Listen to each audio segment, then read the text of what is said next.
Ladies and gentleman, 2023ರಲ್ಲಿ ಕರ್ನಾಟಕದಲ್ಲಿ ಕಾಂಗ್ರೆಸ್ 135 ಪ್ರಚಂಡ ಸ್ಥಾನಗಳನ್ನು ಹೇಗೆ ಗೆಲ್ತು?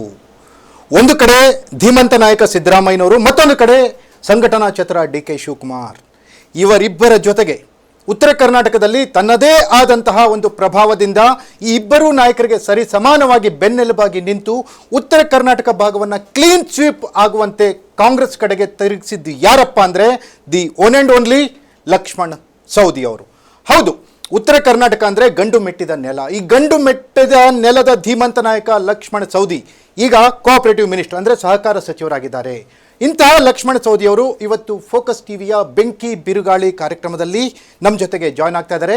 ಬನ್ನಿ, ಸಹಕಾರ ಮಂತ್ರಿ ಶ್ರೀ ಲಕ್ಷ್ಮಣ್ ಸವದಿ ಅವರನ್ನ ಕಾರ್ಯಕ್ರಮಕ್ಕೆ ವೆಲ್ಕಮ್ ಮಾಡೋಣ. ಸರ್ ನಮಸ್ತೆ, ಕಾರ್ಯಕ್ರಮಕ್ಕೆ ಸ್ವಾಗತ. ನಮಸ್ಕಾರ. ಸರ್, ಮೊದಲನೇದಾಗಿ ಕಾಯುವಿಕೆಯ ನಂತರ ನೀವು ಯಾವಾಗಲೂ ಮಂತ್ರಿ ಆಗಬೇಕಿತ್ತು. ಕಾಂಗ್ರೆಸ್ ಹೇಳಿರೋ ಮಾತನ್ನು ನಡೆಸ್ಕೊಂಡಿದ್ರೆ ನೀವು 2023ರಲ್ಲೇ ಮಂತ್ರಿ ಆಗಬೇಕಿತ್ತು. ಹೆಚ್ಚು ಕಮ್ಮಿ 3 ವರ್ಷಗಳ ನಂತರ ಮಂತ್ರಿ ಆಗ್ತಾ ಇದ್ದೀರಿ. ಏನನ್ಸುತ್ತೆ ಸರ್? ರಾಜಕಾರಣದಲ್ಲಿ ಸ್ವಲ್ಪ ಮಟ್ಟಿಗೆ ತಾಳ್ಮೆ ಬೇಕಾಗುತ್ತೆ ಮತ್ತು ಅದರ ಜೊತೆಗೆ ಒಂದು ದೂರದೃಷ್ಟಿ ಇಟ್ಕೊಬೇಕಾಗತ್ತೆ. ನಾವು ಬಯಸಿದಂಗೆ ಎಲ್ಲನೂ ಆಗ್ತಿರೋದಿಲ್ಲ. ಕಾಲಪಕ್ವವಾಗಬೇಕಾಗುತ್ತೆ, ಸಂದರ್ಭ ಕೂಡಿ ಬರಬೇಕಾಗುತ್ತೆ. ಅವೆಲ್ಲವೂ ಕೂಡಿ ಬಂದಾಗ ಅವಕಾಶಗಳು ಸಿಗ್ತಿರ್ತವೆ. ತಡವಾದ ಬಗ್ಗೆ ನನಗೇನು ಬೇಸರನೂ ಇಲ್ಲ, ಅದರ ಬಗ್ಗೆ ಅಸಮಾಧಾನವೂ ಇಲ್ಲ.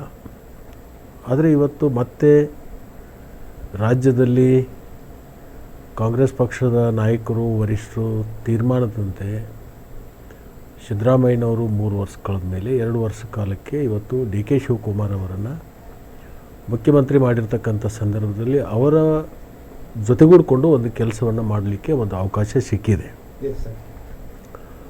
ವಿಶೇಷವಾಗಿ ನನಗೆ ಸಹಕಾರಿ ಇಲಾಖೆಯನ್ನು ಕೊಟ್ಟಿರ್ತಕ್ಕಂಥದ್ದು. ಇದನ್ನು 2 ವರ್ಷದ ಅವಧಿಯಲ್ಲಿ ಜನ ಮೆಚ್ಚುವ ರೀತಿಯಲ್ಲಿ ಜನರಿಗೆ ಹಿತ ಆಗುವ ದೃಷ್ಟಿಯನ್ನಿಟ್ಕೊಂಡು ಅದರ ಜೊತೆಗೆ ಸಹಕಾರಿ ಕ್ಷೇತ್ರದಲ್ಲಿ ಕೆಲವೊಂದು ಲೋಪಗಳೇನು ಆಗಿರ್ತಕ್ಕಂಥದ್ದಿದೆ, ಅದನ್ನು ಸರಿ ಮಾಡಬೇಕು ಅಂತಕ್ಕಂಥದ್ದು ಒಂದು ಚಿಂತನೆಯನ್ನು ಇಟ್ಕೊಂಡು ನಾನು ಕಾರ್ಯವನ್ನು ಮಾಡಬೇಕು ಅಂತಕ್ಕಂಥ ಸಂಕಲ್ಪವನ್ನು ನಾನು ತೊಟ್ಟಿದ್ದೀನಿ. ಆ ಸಂಕಲ್ಪ ಸಿದ್ಧಿ ಆಗಬೇಕಾದ್ರೆ ನಾವು ಉಳಿದಿರ್ತಕ್ಕಂಥ ಅವಧಿಯಲ್ಲಿ ಹೆಚ್ಚು ಶ್ರಮವಹಿಸಿ ನಾವು ಕೆಲಸ ಕಾರ್ಯಗಳನ್ನು ಮಾಡಬೇಕಾಗತ್ತೆ. ಎಸ್ ಸರ್, ಈಗ ಬೆಳಗಾವಿ ಅಂದರೆ ನನಗೆ ಸರ್, ಬೆಳಗಾವಿ ರಾಜಕಾರಣದಿಂದ ಒಂದು ಕಲ್ಲು ವಿಧಾನಸೌಧಕ್ಕೆ ಬಂದು ಬಿದ್ದರೆ ವಿಧಾನಸೌಧದ ಪಿಲ್ಲರ್ಗಳು ಅಳಗಾಡ್ತವೆ ಅನ್ನುವಂಥ ಒಂದು ಮಾತಿತ್ತು ಸರ್. ಹಲವು ರಾಜಕೀಯ ಸ್ಥಿತ್ಯಂತರಗಳಿಗೆ ಬೆಳಗಾವಿ ರಾಜಕಾರಣ ಕಾರಣ ಆಗಿತ್ತು. ಕಳೆದ ಬಾರಿಯೂ ಕೂಡ ಸಮ್ಮಿಶ್ರ ಸರ್ಕಾರ ಪತನಕ್ಕೆ ಬೆಳಗಾವಿ ರಾಜಕಾರಣ ಕಾರಣ ಅನ್ನೋ ಥರದ್ದು ಮಾತುಗಳಿತ್ತು.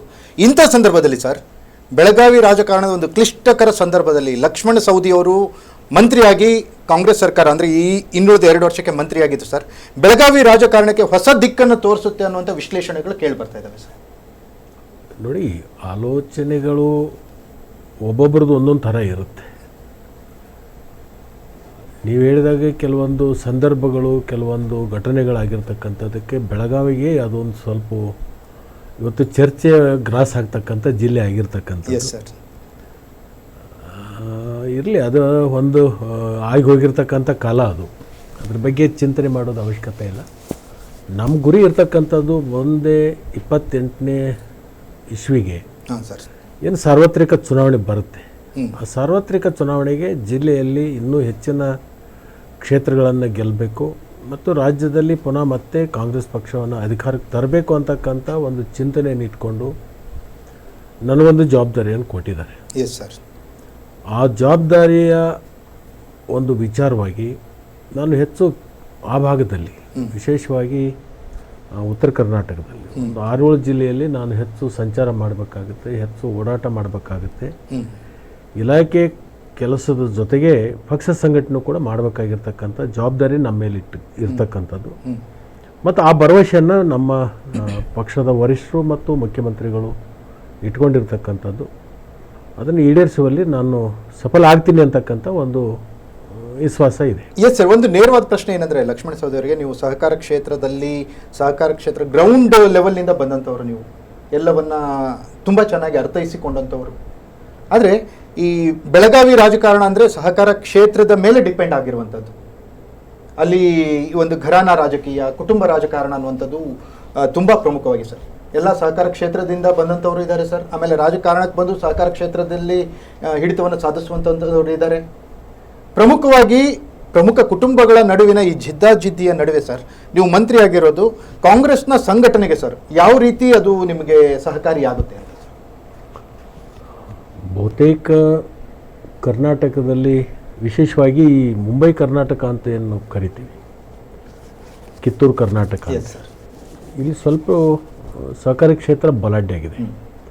ಅದು ಬಿಜಾಪುರ ಇರ್ಬೋದು, ಬಾಗಲಕೋಟೆ ಇರ್ಬೋದು, ಬೆಳಗಾವಿ ಇರ್ಬೋದು, ಕಾರವಾರ ಇರ್ಬೋದು, ಧಾರವಾಡ ಇರ್ಬೋದು. ವಿಶೇಷವಾಗಿ ಈ ಭಾಗದಲ್ಲಿ ಒಂದು ಸಹಕಾರಿ ಕ್ಷೇತ್ರ ಬಲಾಢ್ಯ ಆಗಿರೋದರಿಂದ ಮತ್ತು ಅನೇಕ ಜನ ಈಗ ಸಹಕಾರಿ ಕ್ಷೇತ್ರದ ಮುಖಾಂತರ ರಾಜಕಾರಣದಲ್ಲಿ ಬೆಳೆದಿರ್ತಕ್ಕಂಥದ್ದು ಇದೆ. ಅದರಲ್ಲಿ ನಾನು ಒಬ್ಬ ಹೊರತಾಗಿಲ್ಲ. ಇಲ್ಲಿ ಸಹಕಾರಿ ಸಚಿವನಾಗೋದ್ರಿಂದ ಪಕ್ಷ ಸಂಘಟನೆಗೆ ಇನ್ನಷ್ಟು ಪೂರಕ ಆಗುತ್ತೆ. ಅವ್ರ ಜೊತೆಗೆ ಉಡ್ಕೊಂಡು ಒಳ್ಳೆ ಕೆಲಸ ಮಾಡಿ ಅವರಿಗೆ ಹಿತವಾಗ್ತಕ್ಕಂಥ ಒಂದು ಯೋಜನೆಗಳನ್ನು ಕೊಟ್ಟು ಅವರನ್ನು ಮನಸ್ಸುಗಳನ್ನು ಪರಿವರ್ತನೆ ಮಾಡಿಕೊಂಡು ನಮ್ಮ ಜೊತೆಗೆ ಸೆಳೀಲಿಕ್ಕೆ ಇದೊಂದು ನಮಗೆ ಅವಕಾಶ ಇದೆ. ಈ ಅವಕಾಶವನ್ನು ಬಳಸ್ಕೊಂಡು ಮಾಡಬೇಕು ಅಂತಕ್ಕಂಥ ಚಿಂತನೆಯಲ್ಲಿ ನಾವಿದ್ದೀನಿ. ಓಕೆ ಸರ್, ಈಗ ಲಕ್ಷ್ಮಣ ಸವದಿಯವರು ಅಂತ ಬಂದಾಗ ನೇರ ನಡೆ ನುಡಿಗೆ ಹೆಸರಾದಂಥ ವ್ಯಕ್ತಿ, ಅಕ್ರಮಗಳನ್ನು ಅನ್ಯಾಯಗಳನ್ನು ಸಹಿಸದೇ ಇರುವಂಥ ವ್ಯಕ್ತಿ. ಇಂಥ ಸಂದರ್ಭದಲ್ಲಿ ಸರ್ ಈ ಬೆಳಗಾವಿ ಅಂತ ಬಂದಾಗ, ನಾನು ರಾಜ್ಯದ ಬಗ್ಗೆ ನಿಮಗೆ ಮಾತಾಡ್ತೀನಿ ಸರ್, ಈ ಬೆಳಗಾವಿ ಜಿಲ್ಲೆ ಅಂತ ಬಂದಾಗ ಕೆಲವು ಕೋಆಪರೇಟಿವ್ ಸೆಕ್ಟರ್ಗಳನ್ನು ಕೊಲಾಪ್ಸ್ ಮಾಡುವಂಥ ಕೆಲಸಗಳು ಬೆಳಗಾವಿಯಲ್ಲಿ ಇಲ್ಲಿವರೆಗೂ ನಡೆದಿತ್ತು. ಹಲವಾರು ನಾವು ಪತ್ರಿಕಾ ವರದಿಗಳನ್ನು ನೋಡಿದ್ದೀವಿ. ಅದು ಅಲ್ಲದೆ reserve bank of India Belagavi DCC ಬ್ಯಾಂಕಿಗೆ ಮೊನ್ನೆ ಫೈನ್ ಕೂಡ ಹಾಕುವಂಥದ್ದು. ಈ ಥರದ್ದೆಲ್ಲ ಇದ್ದಾಗ ಸೌದಿಯವರು ಯಾವ ರೀತಿ ಕಟ್ಟುನಿಟ್ಟಿನ ಸೂಚನೆಯನ್ನು ಅಲ್ಲಿ ಕೈಗೊಳ್ತಾರೆ ಅನ್ನೋದನ್ನು ನಿಮ್ಮ ಜನ ನಿರೀಕ್ಷೆ ಮಾಡ್ಬೋದು ಸರ್? ಹಿಂದೆ ಆಗಿರ್ತಕ್ಕಂಥ ಲೋಪದೋಷಗಳನ್ನು ಸರಿ ಮಾಡ್ತಕ್ಕಂಥದ್ದು ಮುಂದೆ ದಿನಮಾನಗಳಲ್ಲಿ ಲೋಪ ಆಗದ ನಿಟ್ಟಿನಲ್ಲಿ ಕಾರ್ಯಗಳನ್ನು ನಾವು ಮಾಡಬೇಕಾಗತ್ತೆ.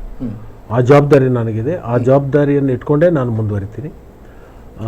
ಒಂದೇ ಅಂತಲ್ಲ, ಒಟ್ಟಾರೆ ಸಹಕಾರಿ ಕ್ಷೇತ್ರ ವಿಶೇಷವಾಗಿ ನಿಮಗೆ ಗೊತ್ತಿದೆ ಅಂತ ನಾನು ಭಾವಿಸ್ಕೊಂಡಿದ್ದೀನಿ. ವಿಶೇಷವಾಗಿ ಈ ಸಹಕಾರಿ ಮೂಮೆಂಟು, ಕೋಆಪರೇಟಿವ್ ಮೂಮೆಂಟ್ ಪ್ರಾರಂಭ ಆಗಿದ್ದೇ ಆ ಭಾಗದಿಂದ. ಹಳೆ ಧಾರವಾಡ ಜಿಲ್ಲೆ ಕನಿಗಿನಾಳ ಗ್ರಾಮದಿಂದನೇ ಇದು 125 ವರ್ಷದ ಹಿಂದೆಯೇ ಇಡೀ ಭಾರತ ದೇಶದಲ್ಲಿ ಮೊಟ್ಟ ಮೊದಲನೆಗೆ ಸಹಕಾರಿ ಕ್ಷೇತ್ರ ಪ್ರಾರಂಭ ಆಗಿದ್ದೇ ಬೀಜ ಹಾಕಿದ್ದೆ ಅಲ್ಲಿಂದ. ಅಲ್ಲಿಂದ ಬೀಜ ಹಾಕಿ ಅದು ಭಾಳ ದೊಡ್ಡ ಹೆಮ್ಮರವಾಗಿ ಇವತ್ತು ಬೆಳೆದಿದೆ. ಇವತ್ತು ದೇಶಕ್ಕೆ ನೆರಳು ಕೊಡ್ತಕ್ಕಂಥ ಒಂದು ಮರ ಆಗಿದೆ. ನಮ್ಮದು ಎಲ್ಲರದು ನೋಡ್ರಿ, ಇದು ಸಹಕಾರಿ ಕ್ಷೇತ್ರ ಇರ್ತಕ್ಕಂಥದ್ದು ಬರೀ ಲಾಭ ಮಾಡಬೇಕು ಅಂತಕ್ಕಂಥ ಉದ್ದೇಶಕ್ಕಲ್ಲ. ಲಾಭ ನಷ್ಟ ಅನ್ನೋದಕ್ಕಿಂತಲೂ ಸಮನಾಗಿ ತಗೊಂಡೋಗಿ ಸಾರ್ವಜನಿಕರಿಗೆ ಮತ್ತು ಈ ಸಹಕಾರಿ ಕ್ಷೇತ್ರದಲ್ಲಿ ಇರ್ತಕ್ಕಂಥ ಜನರನ್ನ ಸಬಲರನ್ನಾಗಿ ಮಾಡೋದು, ಶಕ್ತಿಯುತವಾಗಿರನ್ನಾಗಿ ಮಾಡ್ತಕ್ಕಂಥದ್ದೇ ಇದರದ ಮೂಲ ಉದ್ದೇಶ ಇದೆ. ಆ ಉದ್ದೇಶ ಇಟ್ಕೊಂಡು ಕಾರ್ಯಗಳನ್ನು ಮಾಡಬೇಕಾಗುತ್ತೆ. ಕೆಲವೊಂದು ದೋಷಗಳಾಗಿರ್ತಕ್ಕಂಥದ್ದಿದೆ, ಲೋಪ ಮಾಡಿರ್ತಕ್ಕಂಥದ್ದಿದೆ. ಕೆಲವೊಂದು ಶಕ್ತಿಗಳು ಅದರಲ್ಲಿ ಭಾಳಷ್ಟು ಅದರದ್ದು ದುರುಪಯೋಗ ಪಡ್ಕೊಂಡಿರ್ತಕ್ಕಂಥದ್ದು ಇದೆ. ಅದನ್ನೆಲ್ಲವನ್ನು ಕೂಡ ಇವತ್ತು ನಾನು ಗಮನದಲ್ಲಿ ಇಟ್ಕೊಂಡರೆ ಈ ಜವಾಬ್ದಾರಿಯನ್ನು ತೊಗೊಂಡಿದ್ದೀನಿ. ಇದನ್ನು ನಾನು ಕೇವಲ ಇದನ್ನು ನಾಮಕವಾಸ್ತೆ ಇದನ್ನು ಈ ಇಲಾಖೆಯನ್ನು ತೊಗೊಂಡಿಲ್ಲ. ಇದನ್ನು ಸರಿ ಮಾಡಬೇಕು ಅಂತಕ್ಕಂಥ ವಿಚಾರವನ್ನು ಇಟ್ಕೊಂಡು ನಾನು ತೊಗೊಂಡಿದ್ದೀನಿ. ಹಿಂದಿನವರು ಸರಿ ಮಾಡಿಲ್ಲ ಅಂತ ಹೇಳಿಕ್ಕೆ ಹೋಗಲ್ಲ, ಆದರೆ ಅವರಿಗೆ ಕಾಣಿಸ್ದೇ ಇರತಕ್ಕಂಥ ಕೆಲವೊಂದು ಸಂಗತಿಗಳು ನಾನು ಕಂಡಿದ್ದೀನಿ. ಅದನ್ನು ಯಾವ ಥರದಿಂದ ಸರಿ ಮಾಡಬೇಕು ಅಂತ ಹೇಳಿ ನಾನು ಸರಿ ಮಾಡಲಿಕ್ಕೆ ನಾನು ಪ್ರಾಮಾಣಿಕವಾಗಿರ್ತಕ್ಕಂಥ ಪ್ರಯತ್ನವನ್ನು ಮಾಡ್ತೀನಿ. ಓಕೆ ಸರ್, ಈಗ ಬೆಳಗಾವಿಯಿಂದ ಬಂದಂಥ ಲಕ್ಷ್ಮಣ ಸವದಿಯವರು ಈಗ ಕರ್ನಾಟಕ ರಾಜ್ಯದ ಮಾನ್ಯ ಸಹಕಾರಿ ಮಂತ್ರಿಗಳಾಗಿ ಕೆಲಸ ಮಾಡ್ತಾ ಇದ್ದೀರಿ ಸರ್. ಈ ಒಂದು ಕ್ಯಾಬಿನೆಟ್ನಲ್ಲಿ ಮಹಿಳೆಯರಿಗೆ ಪ್ರಾತಿನಿಧ್ಯ ಸಿಕ್ಕಿಲ್ಲ. ಮಹಿಳೆಯರಿಗೆ ಪ್ರಾತಿನಿಧ್ಯ ಇಲ್ಲದ ಸದನದಲ್ಲಿ ನೀವೀಗ ಭಾಗವಹಿಸ್ತಾ ಇದ್ದೀರಿ. ಕೆಲವೇ ದಿವಸದಲ್ಲಿ ಅದಕ್ಕೆ ತುಂಬುವಂಥ ಕೆಲಸವನ್ನು ಮಾಡ್ತಾರೆ. ಓಕೆ, ಕೆಲವೇ ದಿವಸದಲ್ಲಿ. ಓಕೆ, ಅವರು ಯಾವುದು ಬೆಳಗಾವಿ ಭಾಗದವರು ಅನ್ನೋ ಥರದ್ದು ಈ ಹಿಂದೆ ಮಂತ್ರಿಗಳಾಗಿದ್ದರು. ಹಲವಾರು ಕಾರಣಗಳಿಂದ ಮಂತ್ರಿ ಸ್ಥಾನ ತಪ್ಪಿರೋದಕ್ಕೆ ಅದ್ರ ಬಗ್ಗೆ ವಿಶ್ಲೇಷಣೆಗಳು ನಡೀತಾ ಇದ್ವು.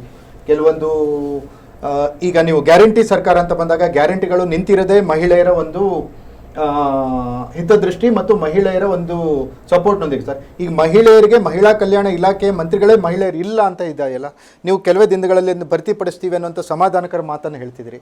ನಿಮಗೆ ಒಬ್ಬ ಮಹಿಳಾ ಸಮಾನತೆ ಈ ರೀತಿ ವಿಚಾರಗಳಂತ ಬಂದಾಗ ಸರ್, ನೀವು ಏನಾದರೂ ಹಕ್ಕೊತ್ತಾಯ ಮಾಡಿದ್ರಾ, ಅಥವಾ ಈಗ ಮಹಿಳೆಯರು ಬೇಕೇ ಬೇಕು ಅನ್ನೋಂಥದ್ದು ಈ ಥರದ್ದೇನಾದರೂ ಆ ಥರದ್ದೇನಾದರೂ ನಿಮ್ಮ ಪಕ್ಷದ ಚೌಕಟ್ಟಿನಲ್ಲಿ ಚರ್ಚೆಗಳು? ಇಲ್ಲ, ವರಿಷ್ಠರಿಗೂ ಕೂಡ ನಾವು ಮನವರಿಕೆ ಮಾಡಿದ್ದೀವಿ, ಮುಖ್ಯಮಂತ್ರಿಗಳಿಗೂ ಕೂಡ ನಾವು ಕೇಳ್ಕೊಂಡಿದ್ದೀವಿ. ನಮ್ಮೆಲ್ಲರ ಬಯಕೆ ಏನಂದರೆ ತಕ್ಷಣಕ್ಕೆ ಅದನ್ನು ಆದಷ್ಟು ಬೇಗನೆ ಮಹಿಳೆಯನ್ನು ಆ ಒಂದು ಸ್ಥಾನದಲ್ಲಿ ಕೂಡಿಸ್ಬೇಕು, ಅವ್ರ ಮುಖಾಂತರ ಆ ಇಲಾಖೆಯನ್ನು ನಿರ್ವಹಿಸಬೇಕು ಅಂತಕ್ಕಂಥ ಚಿಂತನೆಯೂ ಇದೆ.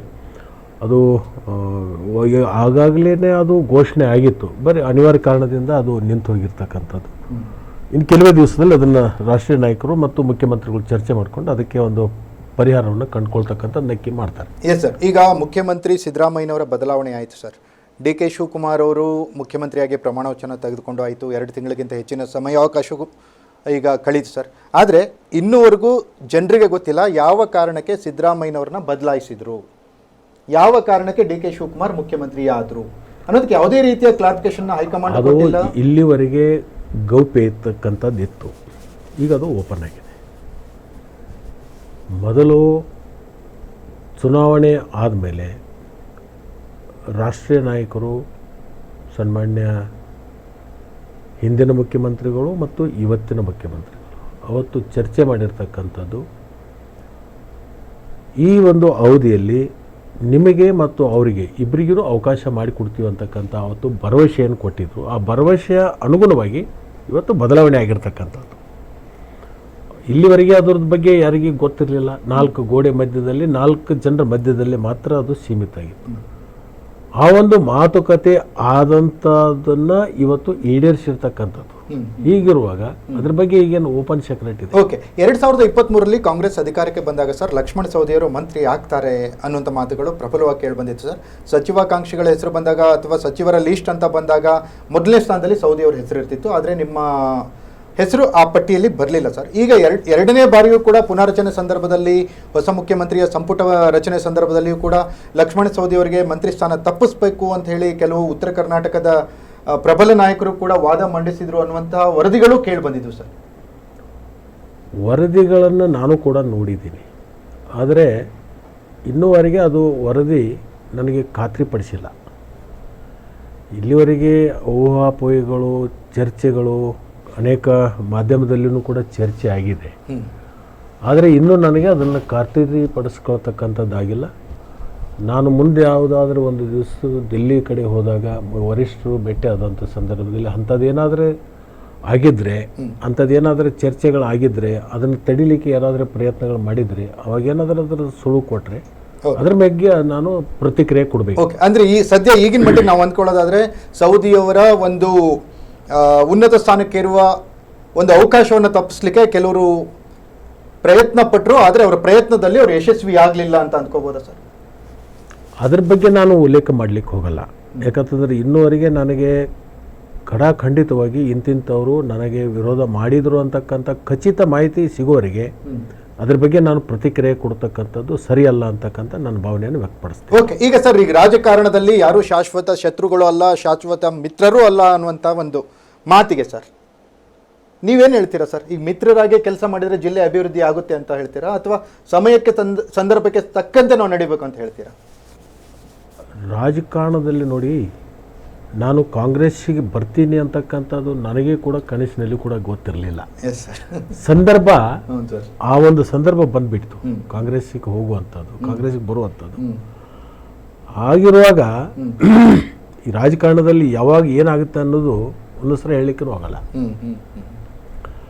ಅದರಿಂದ ಅನೇಕರು ಹೇಳ್ತಾರೆ ರಾಜಕಾರಣದಲ್ಲಿ ಶಾಶ್ವತ ವೈರಿನೂ ಇರೋದಿಲ್ಲ, ಶಾಶ್ವತ ಮಿತ್ರರೂ ಇರೋದಿಲ್ಲ ಅಂತ.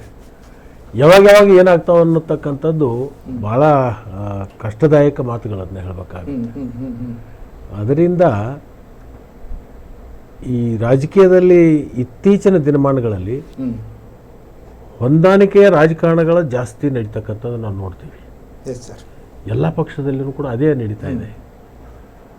ಘಟನೆಗಳಾಗಿರ್ತಕ್ಕಂಥದ್ದು ಮತ್ತು ಕೆಲವೊಂದು ಸಂದರ್ಭಗಳಲ್ಲಿ ಆಗಿರ್ತಕ್ಕಂಥದ್ದನ್ನು ಬದಿಗಿಟ್ಕೊಂಡು ಮುಂದಿನ ನಿರ್ಮಾಣದಲ್ಲಿ ಸರಿಯಾಗಿ ಹೋಗಬೇಕು ಅಂತಕ್ಕಂಥ ಅನೇಕ ಚರ್ಚೆಗಳು ಕೂಡ ಇವತ್ತು ನೋಡ್ತಾ ಇದ್ದೀವಿ. ಆ ಥರದಿಂದ ಹೋಗ್ತಕ್ಕಂಥದ್ದು ಅನೇಕ ದೃಷ್ಟಾಂತಗಳನ್ನು ನಾವು ಕಂಡಿದ್ದೀವಿ. ಎಸ್ ಸರ್, ಈಗ ಮತ್ತೊಂದು 2 ಪ್ರಮುಖವಾದ ಪ್ರಶ್ನೆ. ಅದರಲ್ಲಿ ಮೊದಲನೇದಾಗಿ ಸರ್, ಈ ಲಕ್ಷ್ಮಣ ಸವದಿಯವರು ಬಿಜೆಪಿಯಲ್ಲಿ ಇದ್ದಾಗಲೂ ಕೂಡ ಅವರಿಗೆ ಜಾರಕಿಹೊಳಿ ಕಾಟ ಅನ್ನೋದಿತ್ತು ಸರ್. ಅಲ್ಲಿ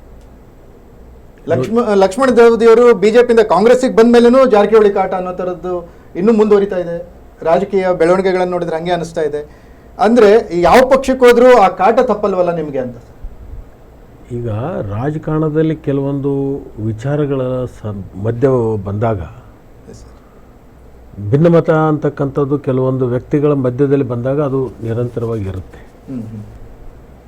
ಸ್ವಾಭಾವಿಕ ರಾಜಕಾರಣದಲ್ಲಿ ವೈಯಕ್ತಿಕ ನಮ್ಮದವ್ರದ್ದು ಯಾವುದೇ ಒಂದು ವ್ಯವಹಾರದ ಇರಲಿಕ್ಕಿಲ್ಲ ಏನೋ, ಆದರೆ ರಾಜಕೀಯವಾಗಿ ಅವರಿಗೆ ನಮ್ಮದೇ ಇರ್ತಕ್ಕಂಥದ್ದು ಅದು ನಿಮ್ಗೆಲ್ರಿಗೂ ಗೊತ್ತಿದೆ, ನಮಗೆಲ್ರಿಗೂ ಗೊತ್ತಿದೆ. ಹೀಗಾಗಿ ಅದು ಇಡೀ ಜಾರಕಿಹೊಳಿ ಕುಟುಂಬ ಅಂತ ಹೇಳಿಕ್ಕೆ ಹೋಗೋದಲ್ಲ ನಾವು. ಕೆಲವೊಂದು ಜನ ಬಿ ಜೆ ಪಿಯಲ್ಲಿ ಏನಿದ್ದಾರೆ ಅಂಥವರಿಗೆ ನಮಗೆ ಸ್ವಲ್ಪ ವಾದ ವಿವಾದಗಳಾಗಿ ಮತ್ತು ಆ ಪಕ್ಷವನ್ನು ಬಿಡ್ತಕ್ಕಂಥ ಸಂದರ್ಭ ಕೂಡ ಅಲ್ಲಿಂದಲೇ ಬಂದಿರತಕ್ಕಂಥದ್ದು. ಹೀಗಿರೋದ್ರಿಂದ ಅದು ಇಡೀ ಎಲ್ಲರೂ ಅಂತ ಹೇಳಿ ನಾನು ಹೇಳಕ್ಕೆ ಹೋಗ್ದಲ್ಲ. ಈಗ ಸತೀಶ್ ಜಾರಕಿಹೊಳಿ ಅವರು ನಾವು ಒಂದೇ ಪಕ್ಷದಲ್ಲಿ ಇದ್ದೀವಿ, ಮಾನ್ಯ ಮುಖ್ಯಮಂತ್ರಿಗಳು ನಾವು ಒಟ್ಟಿಗೆ ಸೇರಿದಾಗ ಎಲ್ಲರೂ ಸೇರ್ತೀವಿ. ಮುಂದಿನ ದಿನಮಾನದಲ್ಲಿ 28ರ ಚುನಾವಣೆ ಸಂದರ್ಭದಲ್ಲಿ ಎಲ್ಲರೂ ಕೂಡ ಒಟ್ಟಿಗೆ ಹೋಗಬೇಕು, ಒಟ್ಟಿಗೆ ತೊಗೊಂಡು ಹೋಗಬೇಕು, ಪಕ್ಷ ಸಂಘಟನೆ ಆಗಬೇಕು ಅಂತಕ್ಕಂಥ ಕೆಲವೊಂದು ಚರ್ಚೆಗಳು ಕೂಡ ಮಾಡ್ತೀವಿ. ಪಕ್ಷಗಳ ಚೌಕಟ್ಟಿನಲ್ಲಿ ಬಂದಂಥ ಸಂದರ್ಭದಲ್ಲಿ ನಾವೆಲ್ಲರೂ ಒಟ್ಟಿಗೆ ಹೋಗುವಂಥ ಒಂದು ಸಂದರ್ಭ. ಒಂದು ನೇರವಾದ ಪ್ರಶ್ನೆ ಸರ್, ಈಗ ಲಕ್ಷ್ಮಣ ಸವದಿ ಅವರು, ಸತೀಶ್ ಜಾರಕಿಹೊಳಿ ಅವರು, ಸುರ್ಜೇವಾಲಾ ಅವರು, ಡಿ ಕೆ ಶಿವಕುಮಾರ್ ಮತ್ತು ಸಿದ್ದರಾಮಯ್ಯನವರು ಕೂತಿರೋ ಮೀಟಿಂಗಲ್ಲಿ ಬೆಳಗಾವಿಗೆ 2 ಮಂತ್ರಿಗಳ ಸ್ಥಾನವನ್ನು ಕೊಡಿ ಅಂತ ಹೇಳಿ ಸತೀಶ್ ಜಾರಕಿಹೊಳಿ ಅವರು ಕೇಳ್ತಾರೆ. ಆ ಇಬ್ರು ಯಾರಾಗಬೇಕು ಅಂತ ಹೇಳಿದಾಗ ಅವ್ರು ಹೇಳಿದ್ದು ಲಕ್ಷ್ಮಣ ಸವದಿ ಅವ್ರ ಹೆಸರು ಬರಲ್ಲ, ಮತ್ತಿಬ್ಬರು ನಾಯಕರ ಹೆಸರು ಬರುತ್ತೆ ಅಲ್ಲಿ ಅನ್ನುವಂಥದ್ದು ಮಾಹಿತಿ ಸರ್. ಆ ಸಂದರ್ಭದಲ್ಲಿ ನಾನಿರಲಿಲ್ಲ.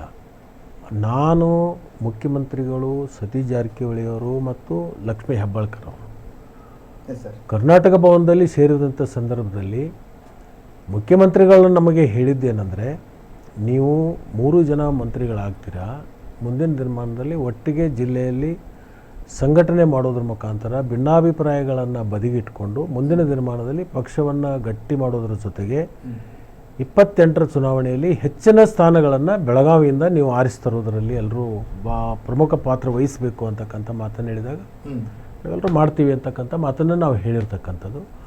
ಆದರೆ ಅವರು ನನಗೆ ಇನ್ನೂವರೆಗೆ ಅದು ಗಮನಕ್ಕೆ ಬಂದಿಲ್ಲ. ಗಮನಕ್ಕೆ ಬಂದಂಥ ಸಂದರ್ಭದಲ್ಲಿ ರಾಜಕೀಯವಾಗಿ ಉತ್ತರವನ್ನು ಕೊಡ್ತಾರೆ. ರಾಜಕೀಯ ಉತ್ತರವಾಗಿ ಅನ್ನೋದಕ್ಕಿಂತಲೂ ಕಾರಣ ಹುಡುಕಬೇಕಾಗತ್ತೆ, ಯಾಕೆ ಅಂತೇಳಿ ಅದನ್ನು ಕಾರಣ ಹುಡುಕುವಂಥ ಕೆಲಸವನ್ನು ಬೇಕಾದ್ರೆ ನಾವು ಮಾಡ್ತೀವಿ. ಓಕೆ, ಈಗ ಬೆಳಗಾವಿ ರಾಜಕಾರಣಕ್ಕೆ ಒಂದು ಹೊಸ ದಿಕ್ಕು ಸಿಕ್ತು ಸರ್. ಈಗ ಒಂದು ಅಹಿಂದ ವರ್ಗದ ನಾಯಕರು ಅನ್ನೋ ಥರದ್ದು ಸಿದ್ದರಾಮಯ್ಯನವರು ಈಗ ನೇಪಥ್ಯಕ್ಕೆ ಸರಿದಾಗ ಸತೀಶ್ ಓಡಾಡ್ತಾ ಇದ್ದಾರೆ, ಮತ್ತು ಪ್ರಬಲ ಲಿಂಗಾಯತ ಧರ್ಮದ ಒಬ್ಬ ಅಂಬಾಸಡರ್ ಅನ್ನೋ ಥರ ಲಕ್ಷ್ಮಣ ಸವದಿಯವರು ಕಳೆದ ಬಾರಿ 2023ರಲ್ಲಿ ಉತ್ತರ ಕರ್ನಾಟಕದ ಅತಿ ಹೆಚ್ಚು ಸ್ಥಾನವನ್ನು ನೀವು ಗೆಲ್ಲಿಸ್ಕೊಟ್ರಿ ಕಾಂಗ್ರೆಸ್ಗೆ. ಓಕೆ, ಎಲ್ಲೋ ಒಂದು ಕಡೆ ಲಕ್ಷ್ಮಣ ಸವದಿಯವರು ಕಾಂಗ್ರೆಸ್ನಲ್ಲಿ ಬೇಜಾರಾಗಿದ್ದಾರೆ, ಲಕ್ಷ್ಮಣ ಸವದಿಯವರು BJPಗೆ ಸೇರ್ತಾರೆ ಅನ್ನೋಂಥ ಮಾತುಗಳು ತುಂಬ ಪ್ರಚಲಿತವಾಗಿದ್ವು ಈ ಥರ. ಇಲ್ಲ, ಅದೆಲ್ಲ ಸುಳ್ಳದು. ನೋಡಿ, ಒಂದು ಸರಿ ಒಂದೊಂದು ಪಕ್ಷಗಳನ್ನು ಒಂದೊಂದು ಸರಿ ನಾವು ಬದಲಾವಣೆ ಮಾಡಬೇಕಾದಂಥ ಸಂದರ್ಭದಲ್ಲಿ 100 ಸಲ ನಾವು ಆಲೋಚನೆ ಮಾಡಬೇಕಾಗತ್ತೆ. Yes sir. ತಕ್ಷಣಕ್ಕೆ ಅಂಥದ್ದು ಆಲೋಚನೆ ಮಾಡ್ತಕ್ಕಂಥದ್ದು, ಅಂಥ ನಿರ್ಣಯಗಳು ಮಾಡ್ತಕ್ಕಂಥದ್ದು ಅದು ಅಸಾಧ್ಯವಾಗಿರ್ತಕ್ಕಂಥ ಮಾತು. Yes sir. ಅಂದರೆ ಕಾಂಗ್ರೆಸ್ ಈಗ ಸಿದ್ದರಾಮಯ್ಯನವರು ಮತ್ತು ಡಿ ಕೆ ಶಿವಕುಮಾರ್ ವಿಚಾರಗಳು ಅಂತ ಬಂದಾಗ ಸರ್, ಈಗ ಡಿ ಕೆ ಶಿವಕುಮಾರ್ ಸರ್ ಒಬ್ಬ ಸಂಪುಟ ಪುನಾರಚನೆ ಮಾಡಬೇಕು ಅಂದ್ರೂ 3-4 ಸರಿ ದೆಹಲಿಗೆ ಹೋಗ್ಬೇಕಾಗಿ ಬರುತ್ತೆ. ಮಂತ್ರಿಗಳು ಪ್ರಮಾಣವಚನ ಸ್ವೀಕರಿಸಿದ ಮೇಲೂ ಅವ್ರ ಖಾತೆಯನ್ನು ಹಂಚಲಿಕ್ಕೆ ಈಗ ಲಕ್ಷ್ಮಣ ಸವದಿಯವರಿಗೆ ಕೋಆಪರೇಟಿವ್ ಕೊಟ್ಟಿರೋದು ಅದು ತೀರಾ ಜನರಿಗೆ ಒಂದು ರೀತಿ ಅನಿರೀಕ್ಷಿತನೋ ಅಥವಾ ಅತಿ ದೊಡ್ಡ ತೀರ್ಮಾನ ಅಂತಲ್ಲ. ಇಂಥ ಸಣ್ಣ ಸಣ್ಣ ತೀರ್ಮಾನಗಳು ಅಂತ ಬಂದಾಗಲೂ ಕೂಡ ಸರ್ 8-10 ದಿನ ಎಲ್ಲದನ್ನೂ ಹೈಕಮಾಂಡೇ ನಿರ್ಧಾರ ತೆಗೆದುಕೊಳ್ಬೇಕು ಅನ್ನುವಂಥ ಮನಸ್ಥಿತಿ ಯಾಕೆ ಸರ್? ಈ ರಾಜ್ಯ ನಾಯಕರಿಗೆ ಅಷ್ಟು ಒಂದು ಸ್ವಾತಂತ್ರ್ಯ ಇಲ್ವಾ ಸರ್ ಕಾಂಗ್ರೆಸ್ಸಲ್ಲಿ ಅಂತ? ಈ ರಾಷ್ಟ್ರೀಯ ಪಕ್ಷಗಳೇನಿದಾವಲ್ಲ, BJP ಇರ್ಬೋದು, ಕಾಂಗ್ರೆಸ್ ಇರ್ಬೋದು, ಈ ಹೈಕಮಾಂಡ್ ಅಂತಕ್ಕಂಥದ್ದು ಒಂದು ಇರುತ್ತೆ. ಆ ಹೈಕಮಾಂಡದಲ್ಲಿ ಕೆಲವೊಂದು ಮುಖಂಡರು ಸಮಯಗಳ ಕೊರತೆ ಇರ್ತದೆ, ಅವ್ರದ್ದೇ ಆಗಿರ್ತಕ್ಕಂಥ ಕೆಲಸದ ಒತ್ತಡಗಳಿರ್ತವೆ. ಒಟ್ಟಿಗೆ ಕೂತ್ಕೊಂಡು ಅದನ್ನು ಡಿಸೈಡ್ ಮಾಡ್ತಕ್ಕಂಥದ್ದು ಕೆಲವೊಂದು ಸಂದರ್ಭದಲ್ಲಿ ಸಾಧ್ಯ ಆಗೋದೇ ಇಲ್ಲ. ನಿಮಗೆ ಉದಾಹರಣೆ ಅಂತಂದರೆ, ಹಿಂದೆ ಯಡಿಯೂರಪ್ಪನವರು ಮುಖ್ಯಮಂತ್ರಿಗಳಾದಂಥ ಸಂದರ್ಭದಲ್ಲಿ ಸುಮಾರು 2 ತಿಂಗಳುಗಟ್ಟಲೆ ಹೋಗಿತ್ತು. ನೀವು ಕೂಡ ಅವಾಗ ನೋಡಿದೆ, ಅವರೊಬ್ಬರೇ ನೆರೆ ಪರಿಹಾರಕ್ಕೆ ಓಡಾಡ್ತಕ್ಕಂಥದ್ದಾಯಿತು. ಇಂಥವು ಅಂದರೆ ಅದಕ್ಕೆ ಕಾರಣ ಏನಂದರೆ, ಕೇಂದ್ರದಲ್ಲಿ ಇರ್ತಕ್ಕಂಥ ವರಿಷ್ಠರಿಗೆ ಕೆಲಸದ ಒತ್ತಡ, ಇಡೀ ದೇಶದ ರಾಜಕಾರಣ ವ್ಯಾಪ್ತಿ ಅವ್ರಿಗೆ ಇರೋದರಿಂದ. ಮೊನ್ನೆ ನಮ್ಮ ವೇಣುಗೋಪಾಲ್ ಅವರು ಇರ್ಬೋದು, ಅವರು ಕೇರಳದಲ್ಲಿ ಫ್ಲೈಡ್ ಆಯಿತು, ಅದೊಂದು ಅನೇಕ ಅತಿವೃಷ್ಟಿಯಿಂದ ಅನೇಕ ಸಮಸ್ಯೆಗಳಾದಂಥ ಸಂದರ್ಭದಲ್ಲಿ ಅವ್ರ ಕ್ಷೇತ್ರದಲ್ಲಿ ಬೇರೆ ಬೇರೆ ಕಡೆ ಅನಾಹುತಗಳಾದಂಥ ಅದರ ಜೊತೆಗೆ ನೀರು ಹೋರಾಟ ಭಾಳ ದೊಡ್ಡ ಪ್ರಮಾಣದಲ್ಲಿ ಗಂಭೀರ ಪರಿಸ್ಥಿತಿ ತಗೊಂಡಿತ್ತು. ಅಂಥ ಒಂದು ಸಂದರ್ಭದಲ್ಲಿ ಅದು ವಿಳಂಬ ಆಯಿತು ಹೊರತಾಗಿ, ಇಲ್ಲಾಂದರೆ ಏನು ಆಗ್ತಿರ್ಲಿಲ್ಲ. Yes sir. ಈಗ ಲಕ್ಷ್ಮಣ ಸವದಿಯವರು ಅಂದರೆ ಒಂಥರ ರೈತನ ಮಗ, ರೈತರ ನಾಯಕ ಅನ್ನೋ ಥರದ ಸರ್. ಈಗ ಬಿಡದಿ ಟೌನ್ಶಿಪ್ ವಿಚಾರ ಅಂತ ಬಂದಾಗ ಸರ್, ರೈತರ ಭೂಮಿಯನ್ನು ಸರ್ಕಾರ ಈ ರೀತಿ ಇಷ್ಟೆಲ್ಲ ವಿರೋಧದ ಮಧ್ಯೆಯೂ ವಶಪಡಿಸ್ಕೊಳ್ಬೇಕು, ಆ ಟೌನ್ಶಿಪ್ನ ಮಾಡಬೇಕು, ಈ ಥರದ ಹಠ ಯಾಕೆ ಸರ್ಕಾರಕ್ಕೆ ಅಂತ ಸರ್? ಈ ಸರ್ಕಾರಕ್ಕೆ ಮಾತೃ ಹೃದಯ ಯಾಕಿಲ್ಲ? ಸರ್ಕಾರಕ್ಕೆ ಹಠದ ಪ್ರಶ್ನೆ ಇಲ್ಲ. ಈ ಪ್ರಾಜೆಕ್ಟು ಪ್ರಾರಂಭ ಯಾವತ್ತಿಂದಾಯಿತು, ಇದನ್ನು ಯಾರ್ಯಾರು ಪ್ರಾರಂಭ ಮಾಡಿದರು, ಮತ್ತು ಇವತ್ತಿನ ದಿವಸ ಅದು ಏನು ಚರ್ಚೆ ಆಗ್ತಾ ಇದೆ. ಇಲ್ಲಿ ಮುಖ್ಯಮಂತ್ರಿಗಳಿಗೂ ಕೂಡ ಹಠ ಇಲ್ಲ, ಏನು ಅವ್ರ ಸ್ವಂತದ್ದು ಕಾರ್ಯ ಅಲ್ಲ. ಇನ್ನೊಂದು ಬೆಂಗಳೂರದಲ್ಲಿರ್ತಕ್ಕಂಥ ಜನದಟ್ಟಣೆಯನ್ನು ನಿಲ್ಲಿಸಬೇಕು. ಜನದಟ್ಟಣೆ ಇವತ್ತು ಏನು ನೋಡ್ತಾ ಇದ್ದೀವಿ, ಬೆಂಗಳೂರಿಗೆ ಪರ್ಯಾಯವಾಗಿ ಏನಾದರೂ ಒಂದು ಬೇರೆ ಕಡೆ ಮಾಡಬೇಕು. ಫಾರ್ ಎಕ್ಸಾಂಪಲ್, ಗುಜರಾತದಲ್ಲಿ ನರೇಂದ್ರ ಮೋದಿ ಅವರು ಎಷ್ಟು ಕಡೆ ಹೊಸ ಟೌನ್ಶಿಪ್ಗಳನ್ನು ಮಾಡಿದರು, ಹೊಸದಾಗಿ ಎಷ್ಟೋ ಟೌನ್ಶಿಪ್ಗಳು ಮಾಡಿದರು. ಈ ಬೆಂಗಳೂರಲ್ಲಿ ಇದನ್ನು ಮಾಡ್ತಕ್ಕಂಥದ್ದನ್ನೇ ನರೇಂದ್ರ ಮೋದಿ ಅವರು ಇದನ್ನು ಮೆಚ್ಚಿಕೊಂಡಿರ್ತಕ್ಕಂಥ, ನರೇಂದ್ರ ಮೋದಿ ಅವರು ಸಹಿತ ಇದನ್ನು ಮೆಚ್ಚಿಕೊಂಡಿದ್ದಾರೆ.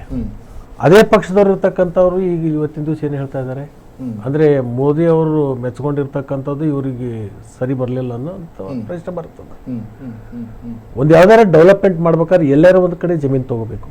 ಒಂದು ಹೊಸ ಟೌನ್ಶಿಪ್ ಮಾಡೋದಾಗಲಿ, ಒಂದು ಹೊಸ ರೈಲ್ವೆ ಮಾರ್ಗ ಮಾಡೋದಾಗಲಿ, ಒಂದು ಹೊಸ ರಸ್ತೆ ಮಾಡೋದಾಗಲಿ, ಒಂದು ಕಡೆ ನಮಗೆ ಡೆವಲಪ್ಮೆಂಟು ಬೇಕು, ಇನ್ನೊಂದು ಕಡೆ ಇದು ಆಗಬಾರ್ದು ಅಂತಂದರೆ ಎರಡೂ ಆಗಲ್ಲ. ಒಂದು ಯಾವುದಾದ್ರೂ ಒಂದು ಮಾಡಬೇಕಾದಾಗ ಒಂದು ಕಡೆ ಸಕ್ರಿಫೈ ಮಾಡಬೇಕು. ಈಗ ಆಲ್ಮಟ್ಟಿ ಡ್ಯಾಮ್ ಕಟ್ಟದೇ ಇದ್ದರೆ ನಾವೆಲ್ಲರೂ ಅಲ್ಲಿ ಆಲ್ಮಟ್ಟಿ ಹಿನ್ನೀರಿನಿಂದ ಮುಳುಗಡೆಯಾಗಿ ನಾವು ಎಷ್ಟೋ ಜನ ನಾವು ನಿರಾಶ್ರಿತರಾಗಿಲ್ಲ. ಒಂದು ಕಡೆ ನಮಗೆ ಹಾನಿಯಾಗಿ ಒಂದು ಕಡೆ ನಿರಾಶ್ರಿತರಾದಂಥ ಸಂದರ್ಭದಲ್ಲಿ ಅದರ ಲಾಭ 10 ಪಟ್ಟು ಬೇರೆ ಕಡೆನೂ ಆಗ್ತದೆ. ಆ ವಿಚಾರವಾಗಿ ಇವತ್ತು ಬಿಡದಿಯಲ್ಲಿರ್ತಕ್ಕಂಥ ರೈತರು ಯಾರು ಸ್ವಯಂ ಪ್ರೇರಿತವಾಗಿ ಬರ್ತಾರೆ ಅವ್ರ ಮಾತ್ರ ನಾವು ತಗೋತೀವಿ, ಯಾರು ನಮಗೆ ಬೇಡ ಅಂತಾರೆ ಅವ್ರು ನಾವು ತಗೊಳ್ಳೋದಿಲ್ಲ ಅಂತ ಸ್ಪಷ್ಟವಾಗಿ ಹೇಳ್ತಾರೋ ಅಂಥ ಸಂದರ್ಭದಲ್ಲಿ ಇದ್ರ ಬಗ್ಗೆ ಟೀಕೆ ಟಿಪ್ಪಣಿ ಮಾಡ್ತಕ್ಕಂಥದ್ದು ಅವಶ್ಯಕತೆ ಏನಿದೆ? ಯಾರೋ ಸ್ವಯಂವಾಗಿ ನನ್ನ ಜಮೀನು ತಗೊಳ್ಳಿ, ಮತ್ತು ಜಮೀನದ ಯಾರು ಜಮೀನು ಕೊಟ್ಟ ಮೇಲೆ ಹಣ ಬೇಡ, ಅವರಿಗೆ 50% ಡೆವಲಪ್ಮೆಂಟ್ ಜಾಗ ಕೊಡ್ತಾರೆ, 50% ಜಾಗ ಕೊಡ್ತಾರೆ ಡೆವಲಪ್ಮೆಂಟ್ ಮಾಡಿ. ಮತ್ತು ಯಾರೋ ಸ್ವಯಂ ನಾವು ಕೊಡ್ಲಿಕ್ಕೆ ರೆಡಿ ಇದೀವಿ ಅನ್ನತಕ್ಕಂಥವ್ರು ಜನರನ್ನ ಅಷ್ಟೇ ನಾವು ತಗೋತೀವಿ ಅಂತ ನಾವಾಗೇ ಒಕ್ಕಲೆಬ್ಬಿಸಿ ನಾವು ಮಾಡಲ್ಲ ಅಂತ ಹೇಳ್ತಾರೆ. ಇದರಿಂದ ಆ ಪ್ರಶ್ನೆ ಉದ್ಭವ ಆಗಲ್ಲ. ಓಕೆ, ಈಗ ನೋಡಿ ಸರ್, ನೀವು ಯಾವುದು ಆಲ್ಮಟ್ಟಿ ಡ್ಯಾಮ್ ಬಗ್ಗೆ ಈ ಥರದ್ದೆಲ್ಲ ಮಾತಾಡ್ತಾ ಇದ್ದೀರಿ ಸರ್. ಈಗ ನೀರಾವರಿ ಅಂತ ವಿಚಾರಗಳು ಅಂತ ಬಂದಾಗ, ಮೊನ್ನೆ ಕಾವೇರಿ ಪ್ರಾಧಿಕಾರದ ಒಂದು ತೀರ್ಮಾನ ಅಂತ ಬಂದಾಗ ದೊಡ್ಡ ಮಟ್ಟದ ಸ್ಟ್ರೈಕ್ಗಳು, ಹೋರಾಟಗಳು, ಪ್ರತಿಭಟನೆಗಳಾದವು.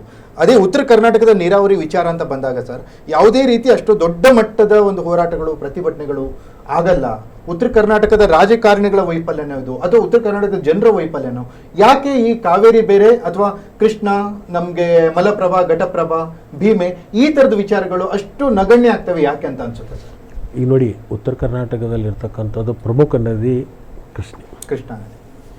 ಸುಮಾರು 4 ರಾಜ್ಯಗಳಿಗೆ ವ್ಯಾಪ್ತಿಗೆ ಬರುತ್ತೆ. ಮಹಾರಾಷ್ಟ್ರ, ಕರ್ನಾಟಕ, ತೆಲಂಗಾಣ ಮತ್ತು ಆಂಧ್ರ.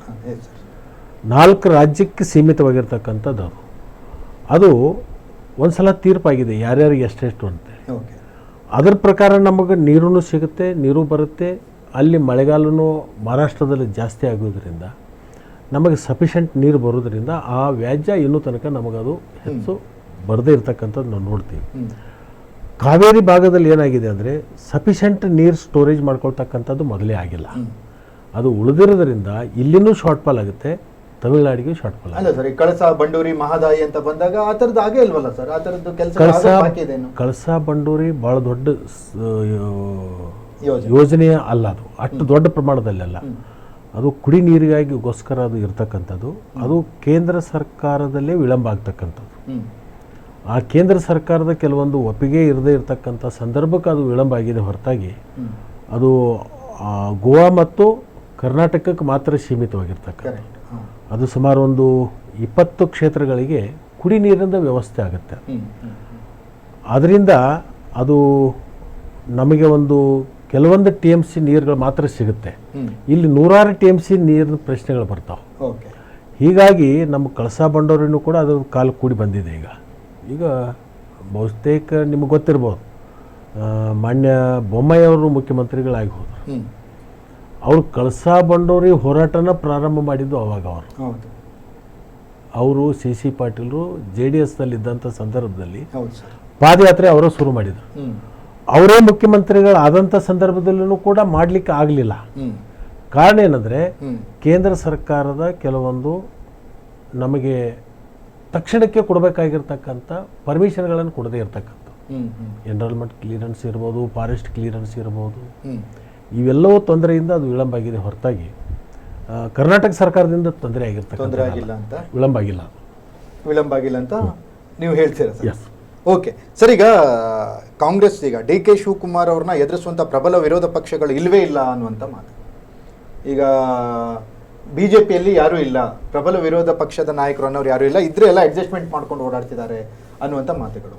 ಅದನ್ನು ನಾನು ಹೇಳೋದಕ್ಕಿಂತಲೂ ಬಸನಗೌಡ ಪಾಟೀಲ್ ಯತ್ನಾಳ್ ಅವರು ಪ್ರತಿ ವಿಧಾನಸಭೆಯಲ್ಲಿ ಹೇಳ್ತಾರಲ್ಲ, ಅದ್ರ ನಾವ್ಯಾಕೆ ಹೇಳ್ಬೇಕಾದ್ರೆ ಎಸ್ ಸರ್. ಅಲ್ಲೇ ಇದ್ಕೊಂಡು ಅದನ್ನು ಅವರು ಸತ್ಯಸಂಗತಿಗಳನ್ನು ಹೇಳಿದ ಮೇಲೇ ಅವರನ್ನು ಹೊರಗಿಟ್ಟಿರ್ತಕ್ಕಂಥ ಈ ಬಸನಗೌಡ ಪಾಟೀಲರು ಇವ್ರ ಅಡ್ಜಸ್ಟ್ಮೆಂಟ್ ಏನತ್ತೆ ಅನ್ನೋತಕ್ಕಂಥದ್ದು ಅವರೇ ಬಿಚ್ಚಿ ಹೇಳ್ತಕ್ಕಂಥದ್ದನ್ನು ನೋಡಿದಿರಿ ನೀವು. ಆದರೆ ಒಟ್ಟಾರೆ ನನಗೆ ಅನಿಸಿದ್ದು ವಿರೋಧ ಪಕ್ಷ ಅಷ್ಟು ಪ್ರಬಲವಾಗಿ ಕಾರ್ಯ ಮಾಡ್ತಿದೆ ಅಂತೇಳಿ ನನಗೇನು ಅನಿಸ್ತಾ ಇಲ್ಲ. ಓಕೆ. ಈಗ ಕೇಂದ್ರದಲ್ಲಿ ವಿರೋಧ ಪಕ್ಷ ಪ್ರಬಲವಾಗಿ ಕಾರ್ಯ ಮಾಡ್ತಾ ಇಲ್ಲ ಅನ್ನೋಂಥ ಮಾತುಗಳಿತ್ತು. ಈಗ ಅದಕ್ಕೆ ಒಂದು ರೀತಿ ಬೇರೆ ರೀತಿ ವ್ಯಾಖ್ಯಾನ ಬಂದಿದೆ. ಇತ್ತೀಚೆಗೆ ನಡೆದಂಥ ಕೆಲವೊಂದು ಸಂಸತ್ ಕಲಾಪಗಳಲ್ಲಿ ಕಾಂಗ್ರೆಸ್ನ ನಾಯಕರು ಸರ್ಕಾರದ ವಿರುದ್ಧ ಮುಗಿ ಬೀಳ್ತಾ ಇದ್ದಾರೆ, ಹೊರಗಡೆನೂ ಹೋರಾಟ ಮಾಡ್ತಿದ್ದಾರೆ, ಸದನದ ಒಳಗೆ ಹೊರಗೆ. ನೀಟ್ ವಿಚಾರದಲ್ಲಿ ಎಜುಕೇಷನ್ ಮಿನಿಸ್ಟರ್ ರಾಜೀನಾಮೆ ಪಡೆದಿದೆ, ಅದಕ್ಕೆ ಸಾಕ್ಷಿ. ಆ ಥರದ ಹೋರಾಟ ಕಾಂಗ್ರೆಸ್ ಇಲ್ಲಿ ರಾಜ್ಯದಲ್ಲಿ BJP ಮಾಡ್ತಾ ಇಲ್ಲ ಅಂತ. ಒಂದೇ ವಿಷಯಕ್ಕಲ್ಲ, ಅವರಿಗೆ ಸಬ್ಜೆಕ್ಟ್ ಯಾವುದು ತಗೋಬೇಕು, ಯಾವುದ್ರ ಬಗ್ಗೆ ಅದನ್ನು ನಾವು ವಾದ ಮಾಡಬೇಕು, ಯಾವುದು ಸರ್ಕಾರಕ್ಕೆ ಮನವರಿಕೆ ಮಾಡಿಕೊಡ್ಬೇಕು, ಯಾವುದು ಪ್ರಬಲವಾಗಿರ್ತಕ್ಕಂಥ ಸಮಸ್ಯೆಗಳು, ಇದನ್ನು ಬಿಟ್ಟು ಸುಮ್ಮನೆ ಯಾವುದೇ ಒಂದು ಕೆಲಸಕ್ಕೆ ಬಾರದ ವಿಷಯಗಳನ್ನು ತಗೊಂಡು ವಿಳಂಬ ಮಾಡ್ತಕ್ಕಂಥದ್ದು ನೋಡ್ತೀವಿ, ಕಾಲಹರಣ ಮಾಡ್ತಕ್ಕಂಥದ್ದು ನೋಡ್ತೀವಿ. ಇವತ್ತು ಬರಗಾಲ ಒಂದು ಕಡೆ ಇದೆ, ಅತಿವೃಷ್ಟಿ ಇದೆ, ಅನಾವೃಷ್ಟಿ ಇದೆ, ಅದ್ರ ಬಗ್ಗೆ ಚರ್ಚೆ ಇಲ್ಲ. ಅದ್ರ ಬಗ್ಗೆ ಯಾವುದೇ ಚಕಾರ ಶಬ್ದನೇ ಎತ್ತುತ್ತಾ ಇಲ್ಲ. ಅದನ್ನು ಬಿಟ್ಟು ಯಾವುದೇ ಒಂದು ಸಣ್ಣ ಕ್ಷುಲ್ಲಕ ವಿಚಾರಗಳನ್ನು ತಗೊಂಡು ಸದನದ ಸಮಯ ಹಾಳು ಮಾಡ್ತಕ್ಕಂಥದ್ದು ಎಷ್ಟು ಮಟ್ಟಿಗೆ ಸರಿ? ಜನರ ಪರವಾಗಿ ಎಲ್ಲಿ ಮಾಡ್ತಾ ಇದ್ದಾರೆ, ವ್ಯಕ್ತಿ ಪರವಾಗಿ ಅವರು ಕೆಲಸ ಮಾಡ್ತಾ ಇದ್ದಾರೆ. ಒಬ್ಬ ವ್ಯಕ್ತಿಗೆ ಸೀಮಿತವಾಗಿ ಅವರು ವಾದಗಳನ್ನು ಮಾಡ್ತಾ ಇದ್ದಾರೆ ಹೊರತಾಗಿ ಸಾರ್ವಜನಿಕರ ಪರವಾಗಿರ್ತಕ್ಕಂಥ ಎಲ್ಲಿ ಚಿಂತನೆಗಳು ಮಾಡಿರ್ತಕ್ಕಂಥದ್ದು ನನಗೆ ಇವ್ರದ್ದು ಉದಾಹರಣೆ ಕೊಡಿ. Yes sir. ವೈಫಲ್ಯ ಅನುಭವಿಸ್ತಿದ್ದಾರೆ. ವೈಫಲ್ಯನೇ ಇದೆ. Yes sir. ಸರ್, ನೀವು ಅವಾಗ ಹೇಳಿದ್ರಿ 2028ಕ್ಕೆ ಪಕ್ಷವನ್ನು ಮತ್ತೆ ಅಧಿಕಾರಕ್ಕೆ ತರುವಂಥ ಗುರಿ ಇಟ್ಕೊಂಡು ನಾವು ಕೆಲಸ ಮಾಡ್ತಿದ್ದೀವಿ ಅನ್ನುವಂಥ ಮಾತನ್ನು ಹೇಳಿದ್ರಿ ಸರ್. ಇದೇ ಸಂದರ್ಭದಲ್ಲಿ ನಿಮ್ಮ ಪಕ್ಷದ ಮಾಜಿ ಮುಖ್ಯಮಂತ್ರಿಗಳು ಸಿದ್ದರಾಮಯ್ಯನವರು ಹೇಳ್ತಾರೆ, ರಾಜಕಾರಣ ಕುಲಗೆಟ್ಟು ಹೋಗಿದೆ, ಇಲ್ಲಿ ಹಣಕಾಸು ಇಲ್ದಂಗೆ ನಾವು ರಾಜಕಾರಣ ಮಾಡೋಕ್ಕಾಗಲ್ಲ, ಹಾಗಾಗಿ 2028ಕ್ಕೆ ನಾನು ಚುನಾವಣೆಯಲ್ಲಿ ಸ್ಪರ್ಧಿಸಲ್ಲ ಅನ್ನುವಂಥ ಮಾತನ್ನು ಹೇಳ್ತಾರೆ. ಇದು ಕಾಂಗ್ರೆಸ್ಗೆ ಎಷ್ಟು ಮಟ್ಟಿಗೆ ಹಿನ್ನಡೆ? ಅಲ್ಲಲ್ಲ, ಅವರು ಹೇಳಿರ್ತಕ್ಕಂಥದ್ದು ಬೇರೆ ಅರ್ಥೈಸ್ತಕ್ಕಂಥದ್ದು ಸರಿಯಲ್ಲ. ಅವರು ಹೇಳಿರ್ತಕ್ಕಂಥದ್ದು ನಾನು ಚುನಾವಣೆಯಿಂದ ನಾನು ಹಿಂದೆ ಸರಿದಿದ್ದೇನೆ ಹೊರತಾಗಿ ರಾಜಕಾರಣದಿಂದ ಅಂತಲ್ಲ. ಸ್ಪರ್ಧೆ ಮಾಡಲ್ಲ ಅಂತ ಹೇಳಿದ್ದಾರೆ. ರಾಜಕಾರಣದಲ್ಲಿ ನಾನು ಇರ್ತೀನಿ, ಆದರೆ ಚುನಾವಣೆ ಮಾಡಲ್ಲ ಅಂತಕ್ಕಂಥ ಮಾತುಗಳನ್ನು ಹೇಳಿದ್ದಾರೆ. ಆದರೆ ನಮ್ಮ ಎಲ್ಲರದ ಬೈಕ್ ಏನಿದೆ, ಮುಂದಿನ ಬರ್ತಕ್ಕಂಥ 28ಕ್ಕೆ ಮತ್ತೆ ನಾವೆಲ್ಲರೂ ಸೇರಿಕೊಂಡು ನಾವು ಸಿದ್ದರಾಮಯ್ಯನವರಿಗೆ ಸ್ಪರ್ಧಿಸಬೇಕಂತಕ್ಕಂಥದ್ದು ಬೈಕನ್ನೇ ಇಡ್ತೀವಿ. ಓಕೆ. ಈಗ DK ಶಿವಕುಮಾರ್ ಅವರು ಮುಖ್ಯಮಂತ್ರಿಯಾಗಿ 2 ತಿಂಗಳ ಅವಧಿಯಲ್ಲಿ ಯಾವ ರೀತಿ ಸಿದ್ದರಾಮಯ್ಯನವರು ಸಹಕಾರ ಕೊಡ್ತಾ ಇದ್ದಾರೆ, ಕೋಆಪರೇಷನ್ ಕೊಡ್ತಾ ಇದ್ದಾರೆ ಅನ್ನೋದನ್ನು ನೋಡಿದರೆ ನೋಡಿ, ಪ್ರತಿಯೊಂದು ಹಂತದಲ್ಲಿನೂ ಕೂಡ ಅವರಿಬ್ಬರು ಒಂದೇ ಇದ್ದಾರೆ. ನಾನು ಅತ್ಯಂತ ಸಮೀಪದಿಂದ ನೋಡ್ತಾ ಇದ್ದೀನಿ. ಅವರಿಬ್ಬರು ಕೂಡ ಯಾವುದೇ ನಿರ್ಣಯಗಳನ್ನು ಮಾಡ್ತಕ್ಕಂಥದ್ದು ಒಟ್ಟಿಗೆ ಚರ್ಚೆ ಮಾಡಿಕೊಂಡು ಮಾಡ್ತಕ್ಕಂಥದ್ದು. ಅವರು ಒಟ್ಟಿಗೆ ಚರ್ಚೆ ಮಾಡಿಕೊಂಡು ಹೈಕಮಾಂಡಕ್ಕೆ ಕಳಿಸಿರ್ತಕ್ಕಂಥ ಪಟ್ಟಿನೂ ಇದೆ. ಅವರ ಇಬ್ಬರು ಚರ್ಚೆ ಮಾಡಿಕೊಂಡು ಯಾರ್ಯಾರನ್ನ ಮಂತ್ರಿ ಮಾಡಬೇಕು ಅನ್ನೋದು ಕೂಡ ಚರ್ಚೆ ಮಾಡಿರ್ತಕ್ಕಂಥದ್ದಿದೆ. ಅದರಲ್ಲಿ ಒಂದೆರಡು ಹೈಕಮಾಂಡದವರು ಬದಲಾವಣೆಗಳು ಮಾಡಿರ್ಬೋದು. ಬಟ್ ಪ್ರತಿಯೊಂದು ಹಂತದಲ್ಲಿನೂ ಕೂಡ ಇವತ್ತಿನ ಈಗಿನ ಮುಖ್ಯಮಂತ್ರಿಗಳು ಮತ್ತು ಹಿಂದಿನ ಮುಖ್ಯಮಂತ್ರಿಗಳು ಚರ್ಚೆ ಮಾಡ್ಕೊಂಡು ಮಾಡ್ತಾ ಇದ್ದಾರೆ. ಅವರಿಬ್ಬರಲ್ಲಿ ಯಾವುದೇ ಥರದ ಭಿನ್ನಾಭಿಪ್ರಾಯ ನನಗಂತೂ ಕಂಡಿಲ್ಲ. ಓಕೆ, ಈ ಗ್ಯಾರಂಟಿ ಸರ್ಕಾರ ಅಂತ ಏನು ಸರ್? ಗ್ಯಾರಂಟಿಗಳನ್ನು ನಂಬಿಕೊಂಡು, ಗ್ಯಾರಂಟಿಗಳನ್ನು ಘೋಷಿಸಿಕೊಂಡು, ಅದೇ ರೀತಿ ಗ್ಯಾರಂಟಿಗಳನ್ನು ಕೊಟ್ಕೊಂಡು ಸರ್ಕಾರ ನಡ್ಸ್ಕೊಂಡು ಒಂದು 3 ವರ್ಷ ಆಯ್ತು ಸರ್. ಈಗ ಗೃಹಲಕ್ಷ್ಮಿ ಕಂತುಗಳು ಬಾಕಿ ಉಳಿದಿದ್ದಾವೆ, ಕೊಡೋಕ್ಕಾಗ್ತಾ ಇಲ್ಲ. ಗೃಹಲಕ್ಷ್ಮಿಗೆ ಹಣವನ್ನು ಹೊಂದಿಸ್ಲಿಕ್ಕೆ ಸರ್ಕಾರ ಹೆಣಗಾಡ್ತಿದೆ ಅನ್ನುವಂಥದ್ದು. ಹಾಗೇನಿಲ್ಲ, ಟ್ರೆಜರಿ ಒಳಗೆ ಯಾವಾಗಲೂ ಸ್ಟಾಕ್ ಇರೋದಿಲ್ಲ, ಬರ್ತಿರ್ತದೆ, ಫ್ಲೋ ಇರ್ತದೆ, ಟ್ಯಾಕ್ಸ್ ಬರ್ತಿರ್ತದೆ, ಖರ್ಚಾಗ್ತಿರ್ತದೆ, ಕೇಂದ್ರ ಸರ್ಕಾರದಿಂದ ದುಡ್ಡು ಬರಬೇಕಾಗಿರ್ತಕ್ಕಂಥ ಬರ್ತಾ ಇರ್ತದೆ, ಖರ್ಚಾಗ್ತಾ ಇರ್ತದೆ. ಅದು ಒಂದು ಸೈಕಲ್, ಅದು ಯಾವತ್ತೂ ಹಿಂಗೆ ಸುತ್ತಾ ಇರ್ತದೆ. ಹೀಗಾಗಿ ಸ್ವಲ್ಪ ವಿಳಂಬ ಆದಾಗ ಮುಂದಿನ ತಿಂಗಳಲ್ಲಿ ಅಡ್ಜಸ್ಟ್ ಮಾಡ್ಕೊಬೋದು. ಏಕಕಾಲಕ್ಕೆ ಒಂದೊಂದು ತಿಂಗಳು ವಿಳಂಬ ಆಗಿರ್ಬೋದು, ಒಂದೊಂದು ತಿಂಗಳು ಬೇಗ ಆಗ್ಬೋದು. ನಮಗೆ ಟ್ಯಾಕ್ಸ್ ಹೆಂಗೆ ಕಲೆಕ್ಟ್ ಆಕತ್ತಲ್ಲ, ಆ ಕಲೆಕ್ಟ್ ಆದಂಗೆ ಅದನ್ನು ನಾವು ವೆಚ್ಚ ಮಾಡ್ಕೊತ ಹೋಗ್ತೀವಿ. ಅಂದರೆ ಯಾವುದು ಹೊರೆ ಆಗಿಲ್ಲ ಅಂತಾನೆ ಸರ್ ಗ್ಯಾರಂಟಿಯಿಂದ, ಅಭಿವೃದ್ಧಿ ಯೋಜನೆ? ನಿಮ್ಮ ಶಾಸಕರು ಹೇಳ್ತಾರೆ ಸರ್. ನೋಡಿ, ಇವತ್ತು ಒಂದು ವರ್ಷಕ್ಕೆ ಸುಮಾರು ಒಂದು 50,000ದಿಂದ 55,000 ಕೋಟಿ ಆಗ್ತದೆ ಅಂತ ಇಟ್ಕೊಂಡು. ಅಭಿವೃದ್ಧಿ ಅಂತಂದರೆ ಬರೀ ರಸ್ತೆ ಮಾಡೋದು, ಚರಂಡಿ ಮಾಡೋದು ಒಂದೇ ಅಲ್ಲ. ಅನೇಕ ಜನ ಬಡವರಿದ್ದಾರೆ, 3 ಹೊತ್ತು ಸರಿಯಾಗಿ ಊಟ ಸಿಗದೇ ಇರತಕ್ಕಂಥ ಸಮಾಜನೂ ಕೂಡ ಇದೆ ಇವತ್ತಿಗೂ. ಹೌದು ಸರ್. ಬೆವರಿನಿಂದನೇ ಸುರಿದ ಮೇಲೇ ಅವ್ರಿಗೆ ಇವತ್ತು ಹೊಟ್ಟಿಗೆ ಅನ್ನ ಸಿಗ್ತಕ್ಕಂಥ ಸಂದರ್ಭಗಳು ಇದ್ದಾವೆ. ಸಾಮಾಜಿಕವಾಗಿ ನಾವೆಲ್ಲರೂ ಕೂಡ ಬೆಳೆದಾಗ ಮಾತ್ರ ಅದು ಅಭಿವೃದ್ಧಿ. ಕೇವಲ ರಸ್ತೆ, ಒಂದು ಇನ್ಫ್ರಾಸ್ಟ್ರಕ್ಚರು, ಒಂದು ಕಟ್ಟಡ ಕಟ್ಟಿದ್ರೇ ಅದು ಡೆವಲಪ್ಮೆಂಟ್ ಅಂತಲ್ಲ. ಡೆವಲಪ್ಮೆಂಟ್ ಅಂದರೆ ಸಾಮಾಜಿಕವಾಗಿಯೂ ಬೆಳಿಬೇಕು. ನನಗೆ ಪಂಚಾಮೃತ ಸಿಗುತ್ತೆ, 3 ಹೊತ್ತು ನಾನು ಮೃಷ್ಟಾನ್ನ ಭೋಜನ ಸಿಗುತ್ತೆ, ಇನ್ನೊಬ್ಬ ವ್ಯಕ್ತಿಗೆ ಅನ್ನ ಸಾಂಬಾರು ಸಿಗಲ್ಲ. ಇದು ಅಭಿವೃದ್ಧಿ ಅಲ್ಲ. ಇದು ಸಾಮಾಜಿಕವಾಗಿ ಎಲ್ಲರೂ ಒಂದೇ ಥರ ಬಂದಾಗ ಮಾತ್ರ ಅದೊಂದು ಅಭಿವೃದ್ಧಿ ಅಂತಕ್ಕಂಥದ್ದು ಇರಬೇಕಾಗ್ತದೆ. ಸರ್ವರಿಗೂ ಸಮಪಾಲು, ಸರ್ವರಿಗೂ ಸಮಬಾಳು. ಬಸವಣ್ಣ ಅವರು ಹೇಳಿದ್ದು ಅದಕ್ಕೆ. ಬಸವಣ್ಣ ಹೇಳಿದ್ದು ಸರ್ವರಿಗೂ ಸಮಪಾಲು, ಸರ್ವರಿಗೂ ಸಮಬಾಳು ಅಂತಕ್ಕಂಥದ್ದು ಏನು ಮಾತು ಹೇಳಿದಾರಲ್ಲ, ಅವತ್ತಿಂದು 12ನೇ ಶತಮಾನದಲ್ಲಿ ಇವತ್ತಿಂದ ಏನು ಪಾರ್ಲಿಮೆಂಟ್ ಇದೆಯಲ್ಲ, ಆ ಪಾರ್ಲಿಮೆಂಟದ್ದು ಇವತ್ತೇನಾದರೂ ಕಾನ್ಸೆಪ್ಟ್ ಬಂದಿದ್ರೆ ಅವತ್ತಿಂದ ಬಸವಣ್ಣ ಅವ್ರು ಕೊಟ್ಟಿರ್ತಕ್ಕಂಥ ಕೊಡುಗೆ. Yes sir. ಈಗ ಲಕ್ಷ್ಮಣ ಸವದಿ ಅವ್ರದ್ದು ಒಂದು ಕನಸುಗಾರ ಲಕ್ಷ್ಮಣ ಸವದಿ ಯಾವತ್ತು ಅಂದರೆ ಒಂದು ಹಿಂಗಿರಬೇಕು, ಡೆವಲಪ್ಮೆಂಟ್ ಆಗಿರ್ಬೋದು, ಬೇರೆ ಬೇರೆ ಯೋಜನೆಗಳು ಅಂತ ಬಂದಾಗ. ಈಗ ಬೆಳಗಾವಿ ಅಂತ ಬಂದಾಗ ಸರ್, ನಿಮ್ಮ ಕನಸಿನ ಯೋಜನೆ ಬೆಳಗಾವಿಗೆ ಅನ್ನುವಂಥದ್ದು ಯಾವುದಿದೆ ಸರ್? ಯಾವುದು ಆ ಥರದ್ದು ಏನಾದರೂ ಇದೆಯಾ ಸರ್ ಕನಸು ನಿಮ್ಮದು? ಇದು ಮಾಡ್ಬೇಕು ನಾನು ಬೆಳಗಾವಿ ಜಿಲ್ಲೆಗೆ ಅನ್ನುವಂಥದ್ದು. ಬೆಳಗಾವಿ ಜಿಲ್ಲೆಯಲ್ಲಿ ಇನ್ನೂ ಸಾಕಷ್ಟು ನೀರಾವರಿ ಮಾಡ್ತಕ್ಕಂಥದ್ದು ಅವಕಾಶ ಇದೆ, ಇಂಡಸ್ಟ್ರಿ ಮಾಡ್ತಕ್ಕಂಥದ್ದು ಅವಕಾಶ ಇದೆ. ಯಾಕಂತಂದರೆ ನಮ್ಮದು ಮುಂಬೈ ಬೆಂಗಳೂರು ಕಾರಿಡಾರ್ ಏನಿದೆ, ಈಗ ಇಂಡಸ್ಟ್ರಿಗಳು ಬರ್ತಾ ಇದ್ದಾವೆ. ನಮ್ಮ ಭಾಗದವರೇ ಒಬ್ಬರು ಈಗ MB ಪಾಟೀಲ್ ಇಂಡಸ್ಟ್ರಿ ಮಿನಿಸ್ಟರ್ ಆಗಿದ್ದಾರೆ. ನಾವೆಲ್ಲರೂ ಸೇರಿಕೊಂಡು ಬರೀ ಬೆಂಗಳೂರು ಪಿನ್ಯ ನಾವು ಮಾಡೋದಕ್ಕಿಂತಲೂ ಉತ್ತರ ಕರ್ನಾಟಕ ಕಡೆ ನಮ್ಮ ಇಂಡಸ್ಟ್ರಿ ಹೋಗಬೇಕು. ಉತ್ತರ ಕರ್ನಾಟಕದ ಕಡೆ ಇಂಡಸ್ಟ್ರಿಗಳು ಹೋದಾಗ ಈ ಬೆಂಗಳೂರು ಜನದಟ್ಟಣೆಯೂ ಕಡಿಮೆ ಆಗುತ್ತೆ ಮತ್ತು ಸಮಾನತೆ ಬರುತ್ತೆ ಡೆವಲಪ್ಮೆಂಟದಲ್ಲಿ. ಆ ಕಡೆ ಸಾಕಷ್ಟು ಅವಕಾಶಗಳಿದ್ದಾವೆ. ನಾವೇ ಹಿಂದೆ ಒಂದು ಸರಿ ಯಡಿಯೂರಪ್ಪನವರು ಮುಖ್ಯಮಂತ್ರಿಗಳಿದ್ದ ಸಂದರ್ಭ ಸಚಿವ ಸಂಪುಟದಲ್ಲಿ ಚರ್ಚೆ ಮಾಡಿದ್ವಿ. ಕೇವಲ ಬೆಂಗಳೂರು ಸುತ್ತಮುತ್ತಲೂ ಇಂಡಸ್ಟ್ರಿ ತರಲಿಕ್ಕೆ ಹೋಗಬೇಡ್ರಿ, ಉತ್ತರ ಕರ್ನಾಟಕಕ್ಕೆ ಇಂಡಸ್ಟ್ರಿ ಮಾಡಲಿಕ್ಕೆ ಅವಕಾಶ ಕೊಡ್ರಿ, ಅವ್ರಿಗೆ ವಿಶೇಷವಾಗಿರ್ತಕ್ಕಂಥ ಸವಲತ್ತುಗಳನ್ನು ಕೊಡಬೇಕು. ನಿಮಗೆ ಅವರಿಗೆ ವಿಶೇಷವಾಗಿರ್ತಕ್ಕಂಥ ಸವಲತ್ತುಗಳನ್ನು ಕೊಟ್ಟರೆ ಇಂಡಸ್ಟ್ರಿ ಮಾಡ್ತಕ್ಕಂಥವ್ರು ಆ ಕಡೆ ಬರ್ತಾರೆ, ಆ ಕಡೆ ಜನರಿಗೆ ಉದ್ಯೋಗ ಸಿಗುತ್ತೆ ಮತ್ತು ರಾಜ್ಯದ ಒಂದು ನಾಳೆ ಆರ್ಥಿಕ ಸ್ಥಿತಿಯೂ ಕೂಡ ಭದ್ರಾಗುತ್ತೆ, ಒಂದು ಒಳ್ಳೆಯದಾಗುತ್ತೆ. ಅದರಿಂದ ಉತ್ತರ ಕರ್ನಾಟಕ ಭಾಗದಲ್ಲಿಯೂ ಕೂಡ ಹೆಚ್ಚು ಇಂಡಸ್ಟ್ರಿಗಳು ಬರಬೇಕು ಮತ್ತು ಆ ಭಾಗದಲ್ಲಿ ಇರ್ತಕ್ಕಂಥ ಇನ್ನೂ ಅನೇಕ ನೀರಾವರಿ ಯೋಜನೆಗಳೇನಿದ್ದಾವೆ ಅದನ್ನು ಇನ್ನೂ ಹೆಚ್ಚಿಗೆ ಮಾಡಬೇಕು. ಅದನ್ನು ಮಾಡಿದಾಗ ಒಂದು ಸಮಾನತೆ ಬರಲಿಕ್ಕೆ ಸಾಧ್ಯ ಆಗ್ತದೆ. ಈಗ ಅನೇಕರು ಹೇಳೋದೇನೆಂದರೆ ಉತ್ತರ ಕರ್ನಾಟಕ ಪ್ರತ್ಯೇಕ ರಾಜ್ಯ ಮಾಡಿ ಅಂತೇಳಿ. ಅದನ್ನು ಪ್ರತ್ಯೇಕ ರಾಜ್ಯ ಮಾಡೋದರಿಂದ ನಮಗೆ ಸೊಲ್ಯೂಷನ್ ಸಿಗ್ತದೆ ಅಂತಲ್ಲ ಸರ್. ಈಗ ಪ್ರತ್ಯೇಕ ರಾಜ್ಯದ ಪರನ ಅಥವಾ ವಿರೋಧನ ಲಕ್ಷ್ಮಣ ಸವದಿ ಅವರ ಕೂಗಿ ಇಲ್ಲ, ಅಖಂಡ ಕರ್ನಾಟಕ ಇರಬೇಕು ಅಂತಕ್ಕಂಥದ್ದು. ಆದರೆ ಅದರದ್ದು ಸಮಾನತೆ ತರಲಿಕ್ಕೆ ನಾವು ಪ್ರಯತ್ನಗಳನ್ನು ಮಾಡಿ ತರೋಣ ಸರ್. ಈಗ ಉತ್ತರ ಕರ್ನಾಟಕ ಪ್ರತ್ಯೇಕ ರಾಜ್ಯ ಆದರೆ ಅಭಿವೃದ್ಧಿ ಆಗುತ್ತೆ ಅನ್ನುವಂಥ ತೀರ್ಮಾನಕ್ಕೆ ಬಂದರೆ ಅವಾಗ ಲಕ್ಷ್ಮಣ ಸವದಿ ಅವರು ಏನು ಹೇಳ್ತಾರೆ? ಏನು ಉತ್ತರ ಕರ್ನಾಟಕ ಪ್ರತ್ಯೇಕ ರಾಜ್ಯ ಅಂತ ಆದಾಗ ಅಭಿವೃದ್ಧಿ ಜಾಸ್ತಿ ಆಗ್ಬೋದು. ಎಕ್ಸಾಂಪಲ್ ಆಂಧ್ರ ಪ್ರದೇಶ ಮತ್ತು ತೆಲಂಗಾಣ ಅಂತ ಆಗಲ್ಲ, ಅದು ತಪ್ಪು ಕಲ್ಪನೆ. ಪ್ರತ್ಯೇಕ ರಾಜ್ಯ ಆಗೋದ್ರಿಂದ ನಮ್ಮದು ವೆಚ್ಚ ಜಾಸ್ತಿ ಆಗುತ್ತೆ ಹೊರತಾಗಿ ಇನ್ಕಮ್ ಜಾಸ್ತಿ ಆಗಲ್ಲ. ಅಸ್ತಿತ್ವ ಕಳೆಯೋದಕ್ಕಿಂತಲೂ ಕೂಡ ನಮ್ಮದು ಆಡಳಿತಾತ್ಮಕ ವೆಚ್ಚ ಜಾಸ್ತಿ ಆಗುತ್ತೆ. ಒಬ್ಬ ಮುಖ್ಯಮಂತ್ರಿಗೆ ಏನು ಕೊಡ್ತೀವಿ ಅದನ್ನು 2 ಮುಖ್ಯಮಂತ್ರಿಗಳು ಕೊಡಬೇಕು. ಎಷ್ಟು ಇಲ್ಲಿ ಅಧಿಕಾರಿಗಳು ಇರ್ತಾರಲ್ಲ ಅಷ್ಟು ಅಧಿಕಾರಿಗಳನ್ನು ಹೊಸದಾಗಿ ಅಲ್ಲಿ ನೇಮಕ ಮಾಡಬೇಕಾಗುತ್ತೆ. ವೆಚ್ಚದ ಭಾಗ ಹೆಚ್ಚಾಗುತ್ತೆ ಹೊರತಾಗಿ ಅದರಿಂದ ಬಹಳ ದೊಡ್ಡ ಲಾಭ ಆಗುತ್ತೆ ಅಂತ ನಾನೇನು ಆಗಲ್ಲ ಅಂತ ಆಗಲ್ಲ. ಈಗ ನೋಡಿ ಸರ್, ಪ್ರತಿಯೊಂದು ಸಾರ್ವತ್ರಿಕ ಚುನಾವಣೆಯನ್ನು ಗೆಲ್ಲಕ್ಕೆ ಬಿಜೆಪಿ ತನ್ನದೇ ಆದಂಥ ಮಾಸ್ಟರ್ ಪ್ಲಾನ್ ಅನ್ನು ಮಾಡ್ಕೊಂಡಿರುತ್ತೆ. ಈಗ ಇತ್ತೀಚೆಗೆ ನಡೆದಂಥ ಚುನಾವಣೆಗಳನ್ನು SIR ಒಂದು ವಿಚಾರ ಇಟ್ಕೊಂಡು ಗೆಲ್ತು. ಕರ್ನಾಟಕದಲ್ಲೂ SIR ಪ್ರಕ್ರಿಯೆ ನಡೀತಾ ಇದೆ. ಬೆಂಗಳೂರೊಂದರಲ್ಲಿ 28 ಕ್ಷೇತ್ರಗಳಲ್ಲಿ 55 ಲಕ್ಷ ಮತದಾರರ ಹೆಸರು ಡಿಲೀಟ್ ಆಗಿದೆ ಅನ್ನುವಂಥದ್ದು ವರದಿಗಳಿದ್ದಾವೆ.